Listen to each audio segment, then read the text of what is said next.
예수님이라고 하는 제목으로 하나님 주신 은혜를 받기를 원합니다. 부활절이 매년 주일이 날짜가 바뀌니까 조금 혼동스럽죠. 올해는 부활절이 4월 20일, 4월 세 번째 주일이 부활주일입니다.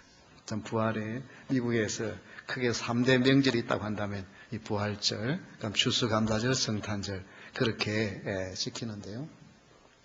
그런데 이 부활의 기쁨과 감격, 이것은 기독교의 핵심입니다.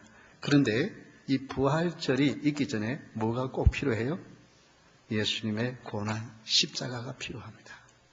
십자가 없는 부활은 없습니다. 십자가를 통과한 다음 부활이 있습니다. 우리의 삶도 역시 마찬가지입니다. 고난이 없이 영광스러운 것은 그것은 진정한 영광이 아닙니다. 그러나 십자가는 결코 자랑스러운 것도, 십자가는 결코 많은 사람들이 부러워하는 것도 아니었습니다. 이 십자가는 우리가 잘 아는 대로 그 당시에 가장 흉악한 죄인들을 사형시키는 방법이고 가장 잔인한 방법이었지 않습니까? 그럼 왜 예수님께서 이 십자가에 하필 그토록 가장 잔인한 그런 십자가에 죽으셨는가?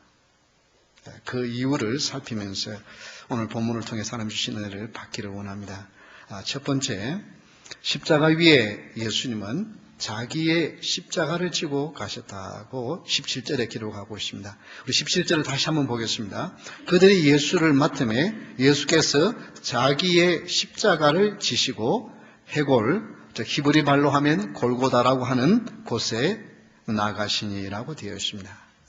이 십자가는 사실은 자기의 십자가를 지고 가는 희생과 순종의 극치입니다. 여기 그들은 로마의 군인들이 이제 빌라도가 아무리 신문을 해보아도 이 사람은 죽일 만한 죄가 없다는 것 때문에 풀어주려고 했습니다. 그러나 이스라엘 백성들이 억지로 꼭 죽여달라고 하니까 체행을 하도록 그 로마의 군병들이 데리고 나간 것을 말합니다. 그런데 여기 보면은 예수께서 자기의 십자가는 자기라고 하는 이 대명사를 쓰고 있는데요. 사실은 이것이 자기 스스로라고 하는 단어로 번역할 수 있는 단어입니다. 즉 스스로 십자가를 지고, 이것은 자기가 십자가에 못 박힐 그 통나무를 메고 가셨지만은, 그러나 성경은 그것이 예수님 스스로 그 십자가를 지신 것에 대한 기록을 하고 있습니다. 여러분, 그 순종과 복종의 차이를 아십니까? 순종이 뭐예요? 순종은 내가 자원해서 하는 것을 순종이라 그러고요. 복종은 뭐예요? 그건 하기 싫든 없든 때로는 억지로라도 해야 되는 것을 복종이라 그러잖아요. 예수님이 십자가를 지신 것은 억지로 복종한 것이 아니라 순종하셨다는 것입니다. 그런데 오늘날 이 세대는 순종을 아주 천히 여기고 무시합니다. 반항의 세대라고 해도 과언이 아니죠. 그래서 정말 이 반항 혹은 거역, 이것을 통해서 많은 것들을 얻습니다.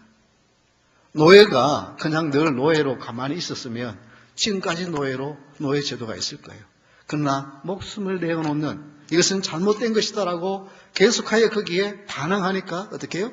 노예들이 자유를 얻게 되었습니다. 역시 여성도 마찬가지입니다. 미국에서 여성의 투표권을 가진 거나 그 다음 흑인들이 투표권을 가진 것은 사실 그렇게 오래되지 않았습니다. 60년대까지만 해도 투표권이 없었어요. 그러나 계속해서 이것은 잘못되었다, 이거는 인권 침해다, 이렇게 계속해서 투쟁을 하니까, 반항을 하니까 그런 권리를 얻게 되어졌습니다. 사실 우리 이 개신교를 뭐라고 부릅니까? 영어로 프로테스탄트라고 그러죠. 이 대항하는 사람들이라는 거예요. 대항을 하니까 얻게 되어졌어. 그러나 여러분, 이 대항은 뭘 대항한다는 말입니까? 올바른 것, 진리를 대항한 것이 아니라 죄를 대항한다는 것입니다. 잘못된 것을 대항하는 것입니다. 그런데 오늘날은 이것이 진리인지 이게 올바른 것인지 상관없습니다. 모든 권위, 이것들을 다 거절을 해버립니다. 여기에서 오는 많은 혼란들이 있습니다. 그러나 예수님은 십자가를 얼마든지 벗어버릴 수 있지만은 그 십자가를 순종함으로 지고 가셨습니다. 자기의 십자가, 스스로의 십자가를 지고 해골로 갔다고 말씀을 합니다.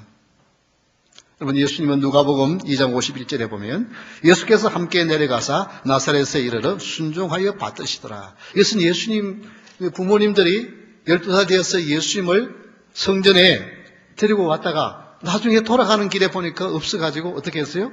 3일 길을 찾다가 다시 예루살렘 성전에 오니까 예수님이 거기서 그 종교 지도자들과 토론을 하고 있었어요. 그래서 예수님께 어머니가 부모님이 왜 지금 여기 있느냐? 집에 가자 그러니까 아니 내가 아버지 집에 있는 것이 뭐가 이상한 일입니까? 그러면서 어떻게 해요? 그 부모에게 순종해서 돌아가서 부모를 섬겼다고 30세가 될 때까지 부모를 섬겼다고 이야기를 하고 있습니다.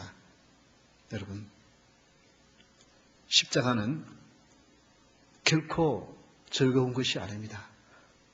이 십자가를 여러 가지로 설명하고 있지만은 사명이라고 쉽게 설명할 수 있습니다. 사람은 누구에게나 다 사명이 있어요.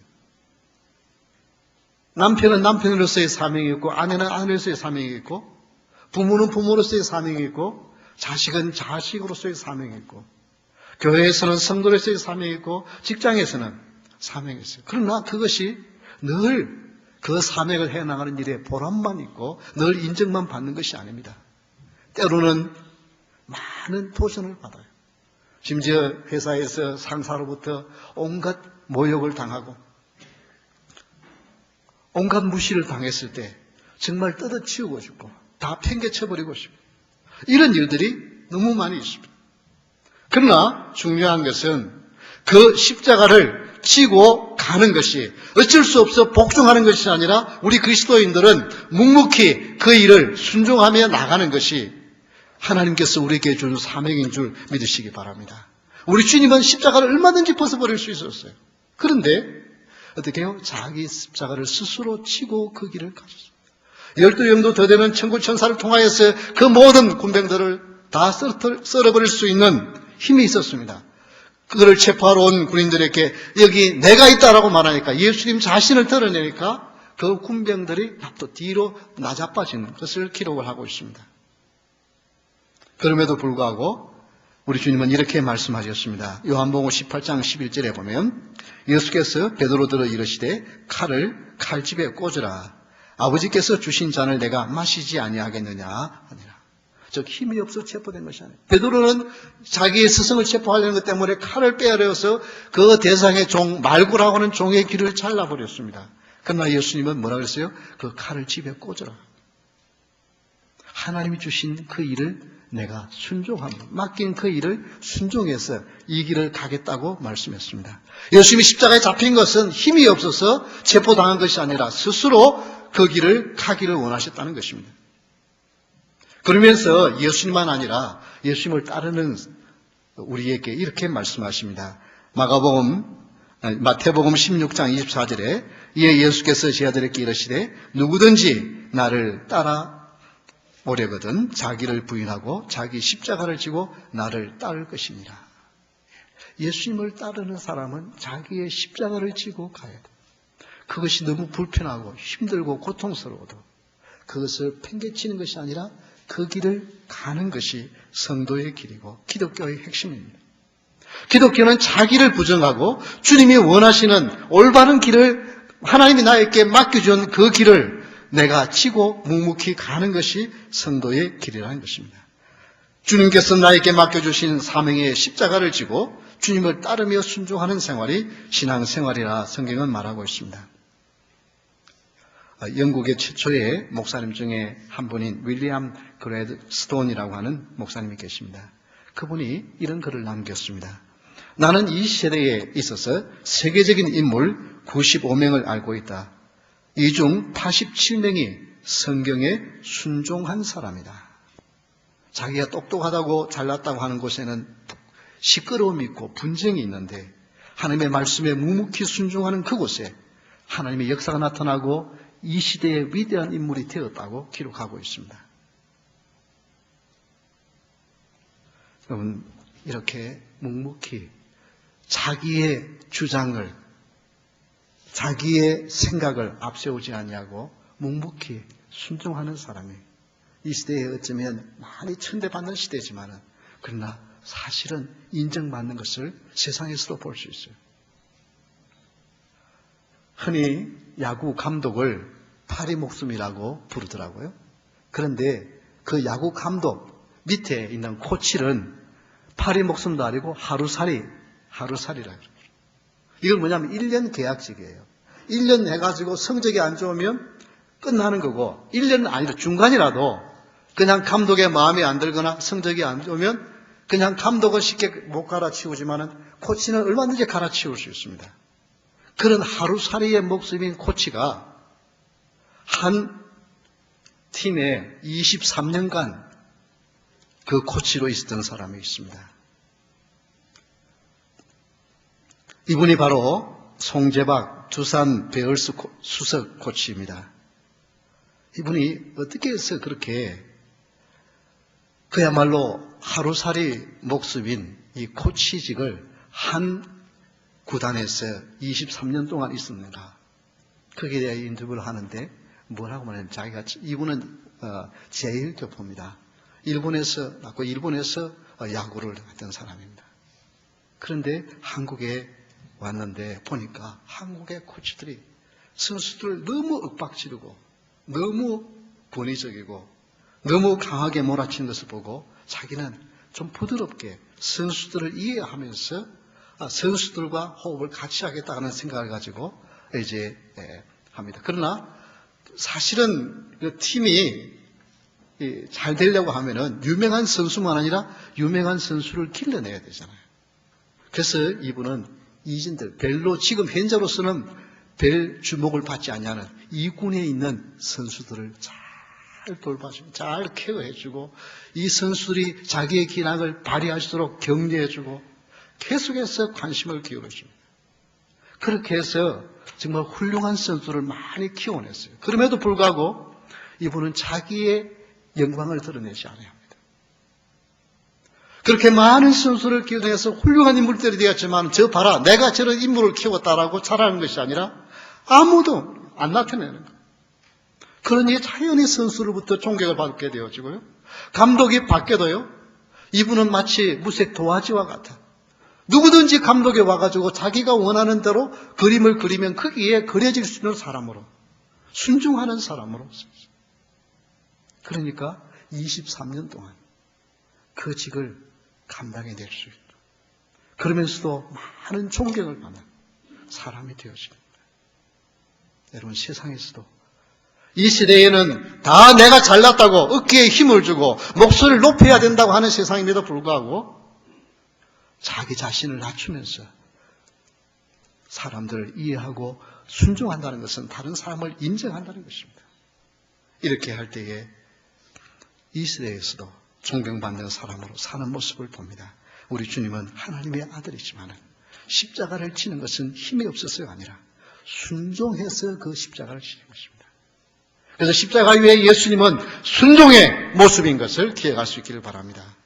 두 번째, 십자가 위에 예수님은 죄인들 사이에 십자가에 달리셨다고 기록하고 있습니다. 18절에 보면 그들이 거기서 예수를 십자가에 못 박을세 다른 두 사람도 그와 함께 좌우편에 못 박으니 예수는 가운데에 있더라. 여러분 이것은 죄인들을 위한 죽음을 말씀하고 있습니다. 십자가 위에 예수님은 죄인들을 위한 죽음. 여러분 십자가는 그 당시에 로마 시민권만 있어도 십자가 행은 당하지 않을 정도로 가장 처참하고 가장 천대받는 자를 처형하는 방법입니다. 그런데 그것도 혼자 십자가에 예수님이 달렸으면 그래도 너희들이 몰라서 그렇지 나는 하나님의 아들이다 그러면서 좀 위로가 안 됐겠습니까? 그런데 어떻게 해요? 십자가를 못을 박는데 두 사람 사이라고 되어 있지만은 마태복음 27장 38절에 보면 이때 예수와 함께 강도 둘이 십자가에 못 박히니 즉 한편에 양편 좌우편에는 누가 살인강 그냥 강도만 했다고 십자가 행을 하겠습니까? 살인 강도 그 사이에서 가장 잔인한 사람 잔인무도한 사람을 처형하는 그곳에 그 또 중앙에 이것은 예수님을 모독하기 위한 가장 수치스러운 방법으로 십자가에 못 박았지만 크게는 중요한 의미가 있습니다. 예수님의 십자가는 죄인과 죄인을 연결해준, 죄인을 살리기 위한 십자가인 것입니다. 죄인들을 위한 것입니다. 사람들은요, 다 자기 중심이고 자기 것을 챙기기 위해서, 자기의 권리를 챙기기 위해서 얼마나 힘쓰는지 몰라요. 그러나 주님은 그 십자가에서 누구를? 죄인들을 살리기 위한 것이죠. 그래서 예수님이 오시기 900년 전에 이미 이사야서 53장 6절에 보면 이런 말씀이 기록되어 있습니다. 우리 한번 다 같이 한번 읽어볼까요? 우리는 다 양 같아서 그릇 행하여 각기 제 길로 갔거늘 여호와께서는 우리 모두의 죄악을 그에게 담당시키셨도다. 우리 인생은 다 마치 양 같아서 앞을 제대로 못 보는 지극히 근시 아닌 양처럼 그냥 여기저기로 흩어져 갔지만은 하나님은 어떻게 했다고요? 그 예수님에게 우리 모든 죄악을 아무리 자기 마음대로 가고 싶은 대로 죄를 짓는 인생들을 살리기 위하여 인생의 모든 죄를 대신 짊어지고 십자가에 못 박게 하셨다고 말씀합니다. 그래서 베드로전서 신약에는 2장 24절에 이렇게 말씀하고 있습니다. 친히 나무에 달려 그의 몸으로 우리 죄를 담당하셨으니 이는 우리로 죄에 대하여 죽고 의에 대하여 살게 하려 함이라. 그가 채찍에 맞음으로 너희는 나음을 얻었나니. 즉 예수님이 십자가에 달린 것은 우리는 죄에 대해서 죽고 의에 대해서 살게 하려고 했다는 것입니다. 두 강도 사이에 우리 주님이 십자가에 달린 것은 죄인들을 살리기 위한 십자가인 것입니다. 그 아시아나 항공의 전 부사장이었던 박용태 성도님의 간증을 수년 전에 한 것이 있습니다. 이분은 공군 소장이었습니다. 별 2개였습니다. 공군 상한학교 다닐 때부터 이분은 그 동기생 중에서 제일 앞서가는 사람이었어요. 진급도 제일 빨리 됐던 사람. 그러니까 자존심이 대단하죠. 총 158명이 입학을 했고 그 중에 63명이 조종사가 되었습니다. 그러나 그 중에 18명이 비행사고로 죽었습니다. 그러나 이분은 4,000시간 전투 비행 시간을 무사히 마치고 동기들 중에서 제일 먼저 진급해서 소장이 되었습니다. 그러나 중장 진급해서 떨어짐으로 말미암아 군복을 벗게 되었습니다. 그런데 설상가상으로 이화여대를 다니던 자기 딸이 암이 걸려서 사망 선고를 받습니다. 그 전까지는 자기 힘으로 할 수 없는 것이 없다고 생각하는 대단한 사람이었습니다. 승승장구하던 사람이었습니다. 앞에 불가능이 없다고 생각했던 사람이었습니다. 그래서 처음 그는 교회를 나갈 수 있는 기회가 3번이나 있었는데 첫 번째는 공군상한학교 입학하자마자 동기생 중에 한 명이 교회 가자고 막 권하니까 그 훈련 받으면서 힘들고 하니까 교회를 몇 번 따라 나갔습니다. 그러나 너무 구질구질하게 느꼈죠. 교회 가는 것이. 젊은 혈기에 똑똑한 청년에게는 아무 의미가 없어요. 그래서 그만두었어요. 그리고 이제 상남 비행장에 와서 이제 지휘관이 되어가지고 다들 교회 나가니 가자고 그러니까 한번 따라가 보니까 역시 별 관심이 없어요. 한 몇 번 나가다가 그만두었어요. 그러나 자기 앞에 그토록 승승장구하던 사람이 군복을 벗게 되었어요. 자기의 딸이, 그 똑똑한 딸이 암에 걸렸어요. 죽어갈 때. 누가 교회를 가자고 해서 간 것이 아니라 자기 스스로 교회를 찾아갑니다. 그러면서 나에게는 불가능이 없다고 생각했던 그 모든 교만이 무너지기 시작하고 자기는 착실하게 성실하게 살아갔다고 하는 내 모습이 너무나도 추하게 느껴집니다. 이것 때문에 그는 하나님 앞에 엎드리게 되었습니다. 그러면서 그는 이렇게 말합니다. 자신의 한계를 깨닫고 자신이 죄인인 것을 깨닫고 자기의 인생의 가장 위대한 순간은 예수님의 십자가 앞에서 내가 죄인이라는 것을 깨달은 것이라고 고백했습니다. 여러분, 사람은요, 어려움을 내 힘으로 불가능한 그 일을 만나기 전까지는 나는 모든 것을 할 수 있고 나의 인생에는 한계가 없다고 생각하고요. 모든 것 다 할 수 있다고 생각합니다. 그러나 아닙니다. 인생은 내 힘으로 다 할 수 있는 것이 너무나도 적다는 것을 깨닫는 날이 오게 되었습니다. 여러분, 예수님의 십자가는 그런 죄인들을 위한 십자가입니다. 나는 예수님이 필요 없습니다. 나는 죄인이 아니다라고 하는 사람은 예수님을 믿을 필요가 없습니다. 그러나 어느 날 그렇게 나는 똑똑하고 나는 잘났고 나는 대단한 인간이라고 생각하는 그날 어느 날 갑자기 정말 나는 아무것도 아니구나 하는 이 모습 앞에 부딪혔을 때 드디어 예수님을 믿게 되었습니다. 그래서 죄인들 사이에 십자가 달리신 것은 죄인을 위한 죽음이라는 것을 가르쳐 줍니다. 세 번째, 십자가 위에 예수님은 유대인의 왕이라 기록되었다고 했습니다. 19절 말씀을 다시 한번 보겠습니다. 빌라도가 표를 써서 십자가 위에 붙이니 나사렛 예수 유대인의 왕이라 기록되었더라. 네, 이것은 그 예수님이 십자가를 못 박았는데 그 위에다가 표를 빌라도가 써서 붙이게 합니다. 그 붙이는데 그 유대인의 왕이라. 이것은 승리의 모습을 가르쳐 주는 것입니다. 십자가에 달리신 예수님이 패배해서 십자가에 죽은 것이 아니라 그는 십자가에 달려서 승리했다는 것을 나타내는 것입니다. 이 팻말을 보고 유대인들이 자존심이 상해가지고 빌라도에게 찾아와서 좀 팻말을 좀 고쳐주십시오. 그 앞에다가 자칭이라고 하는 말을 좀 써주십시오. 그러니까 뭐라 그래요? 아니라 내가 쓰고 싶은 거 썼다. 어쩌면 이 빌라도는 예수님을 조롱하기 위해서요.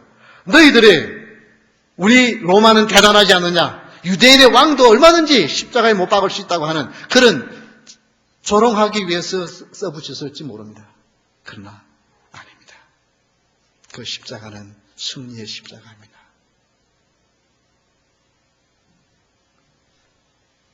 여러분, 이 십자가의 복음이 들어가는 곳에 놀라운 승리의 역사들이 나타납니다. 영국이 사실은 해적들이잖아요. 먹고 살 것, 자기 나라 땅만 가지고 먹고 살 길이 없었어요. 해적을 해야 먹고 살 수 있는 나라였어요. 그러나 그곳에 복음이 들어가니까 어떻게 해요? 세계의 신사가 돼요. 그래서 영국 신사라 그랬잖아요. 복음의 꽃이 필 때는 영국이 해가 지지 않는 나라였습니다. 그 복음이 미국으로 왔을 때 미국이 어땠습니까? 정말 미개척지. 그러나 이곳에 놀라운 발전이 나게 하시고 세계를 제패할 수 있는 그런 모든 그런 능력이 있지 않습니까? 복음의 꽃이 피는 곳에는 역사가 나타납니다. 우리 한국 얼마나 못 사는 나라였습니까? 그래서 보릿고개라는 게 있잖아요. 정말 어떤 분은 보리밥 먹으라니까 절대로 안 먹더라고요. 왜냐하면 어렸을 때 너무 많이 먹어가지고 먹기 싫다는 거예요. 그런 우리나라에 복음의 꽃이 피니까 이제는 세계 10대 안에 얼마 전 신문에 보니까 7대 강국이라 그러더라고요. 여러분, 중국이 그냥 괜히 저렇게 간 줄 알아요? 천만의 말씀입니다. 중국의 기독교인이 지금 현재 우리나라 한국 전체 인구보다 더 많습니다. 1억이 넘습니다. 중국의 크리스찬들이. 그냥 괜한 일이 아닙니다. 지금까지 역사를 살펴보십시오. 예수님 그 십자가에 돌아가신 그때부터 복음이 가는 곳을 통해서 나라들은 부흥해 갔습니다. 부강해져 갔습니다. 이게 그냥 괜히 일어나는 일인 줄 압니까? 아닙니다. 그래서 고린도서 1장 18절에 보면 십자가의 도가 멸망하는 자들에게는 미련한 것이요 구원을 받는 우리에게는 하나님의 능력이라. 사람들이 보면 저 십자가가 무슨 대단한 것이냐, 가장 수치스러운 것이고 가장 힘이 없는 자가, 가장 빽이 없는 자가 죽는 곳인데 그 십자가가 뭐냐고 말하는데 뭐라고 말합니까? 십자가는 다른 사람에게는 미련한 것이요 다른 사람에게는 수치스러운 것이 몰라도 믿는 우리에게는 하나님의 능력이다. 여러분은 예수 그리스도의 십자가의 보혈을 통하여 여러분의 죄사함을 받은 것을 믿으십니까? 예수님이 십자가에 돌아가신 것을 믿으십니까? 그렇다면 이미 여러분에게는 하나님의 능력이 임했습니다. 여러분, 그 능력을 가지고 우리의 힘으로 무엇을 해내는 것이 아니라 십자가의 능력을 가지고 도전하고 맞설 수 있기를 바랍니다. 그래서 우리의 힘으로 할 수 없는 것을 예수님의 십자가의 능력으로 해내는 기적들이 일어날 수 있기를 바랍니다. 이것이 기독교의 역사예요. 정말 할 수 없는 자들이, 아니 저 사람이 어떻게 저런 일을 해낼 수 있는가? 그게 기독교의 역사라니까요. 그것은 그 사람의 힘과 능력이 아니라 십자가의 능력이었기 때문에 그렇습니다. 그래서 요한일서 5장 4절에 보면 무릇 하나님께로부터 난 자마다 세상을 이기느니라. 세상을 이기는 승리는 이것이니 우리의 믿음이니라. 여러분, 세상을 이길 수 있는 것은 믿음인 것입니다. 나의 힘과 나의 재능이 아니라 하나님 주시는 그 믿음을 가지고 여러분 도전할 수 있기를 바랍니다. 십자가의 예수님을 믿으십시오. 승리의 주님이십니다. 만왕의 왕이십니다. 유대인의 왕만 아니라 그분을 믿으면 여러분의 능력이 나타나는 것입니다. 여러분, 자녀들이 지혜가 없다고 할 때 그렇잖아요. 참 그렇잖아요. 자녀들이 참 부모한테 한탄하잖아요. 내가 좀 부모가 머리가 좋았으면 내가 좋아서 공부도 잘할 텐데. 여러분, 그럴 때요. 실망하지 마. 여러분 뭐 어떻게 하겠어요? 그러나 기도하면 하나님의 지혜가 임합니다. 하나님의 능력이 임해요.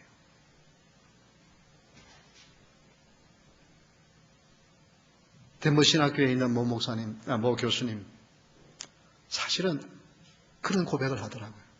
영국 옥스퍼드에서 PhD를 하는데 논문을 어떻게 써야 될지 막막한 거예요. 근데 하나님 앞에 기도하니까 논문의 주제가 그냥 딱 잡혀버리는 거예요. 이제 논문은요, 빼대만 잡히면요, 살 붙이는 거는 쉽잖아요.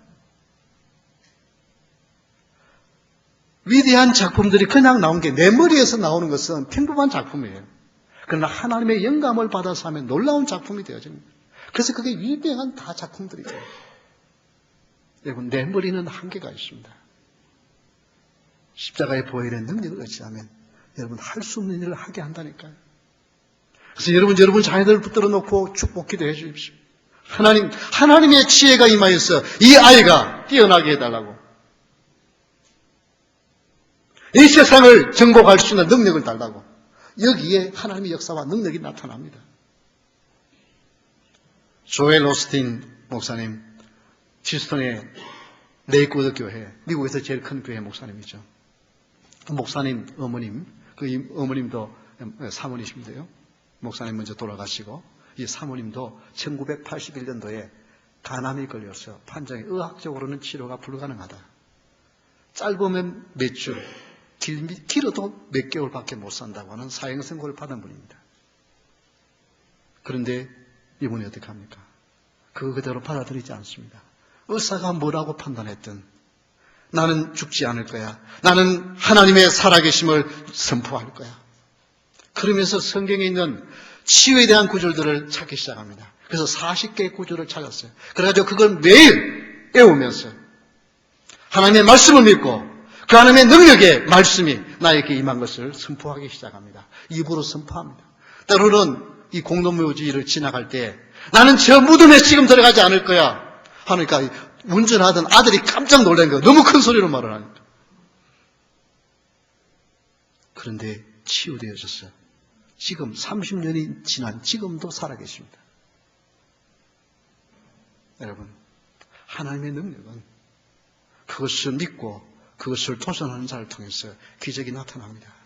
십자가는 승리의 상징입니다. 패배의 상징이 아니라 승리의 상징이기 때문에 가장 처참한 지행 방법이지만 그래서 수많은 사람들이 저 십자가를 사랑하고 저 십자가의 목걸이를 걸고 다니고 물론 그 의미가 무엇인지 잘 모르고 그냥 액세서리로 가지고 다닐지 모르지만은 그 십자가에는 능력이 있습니다. 그래서 이 십자가는 죄에 대한 승리요, 사랑에 대한 승리요, 예수 그리스도의 승리의 모습인 것을 기억할 수 있기를 바랍니다. 여러분, 예수님이 십자가에 달려 죽으신 것이 승리의 모습인 것을 믿으십니까? 네, 그렇다면 우리 한번 따라합시다. 나는 승리자다. 네, 나는 승리자다.